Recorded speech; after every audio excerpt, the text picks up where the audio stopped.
Growing concerns this week over potential sleeper cell threats from inside the U.S. in the wake of American strikes on Iran.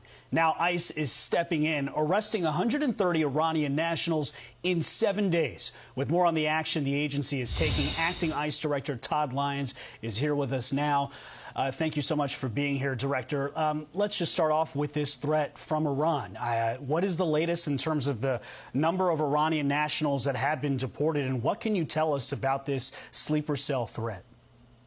Well, thanks, Brian, for having me. Yeah, it's great that you guys give us the opportunity to highlight the great work that the men and women of ICE are doing, especially to combat these sleeper threats.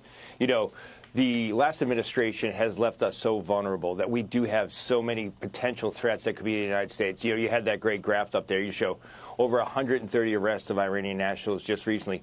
But ICE isn't just focused on Iranians. We're focused on all high-risk countries that came in through the past administration. You have countries like Syria, Iran, Somalia, Eastern Bloc countries that all want to do harm to the United States. So that's what ICE is focused on. We're out there ensuring that we identify these individuals that either are known gotaways or are known suspected terrorists that came through our southern or northern border under the last administration. We're focused on finding those cells and finding anyone that wants to do harm to the United States before they can do any type of potential terrorist act. Director, was there anything specific? Can you give us any anecdote to give us an idea of who was deported? Were these sleeper cell threats activated in some way after the U.S. and Israeli attacks on Iran?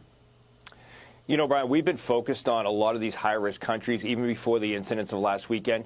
But what I can tell you is that we're actively pursuing any type of ongoing criminal and counterintelligence information that we receive. So just to highlight a few of the ones that we did arrest. We did arrest a former military sniper from one of these high-risk countries.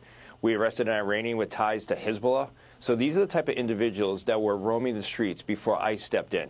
So we're actively working with our other federal agencies, working with the intelligence community to ensure that we go ahead and we locate that these unvetted threats that came through our porous border before, and that we want to go ahead and show that ICE is a viable law enforcement tool to help keep our community safe, especially in times when it's heightened threats just like this.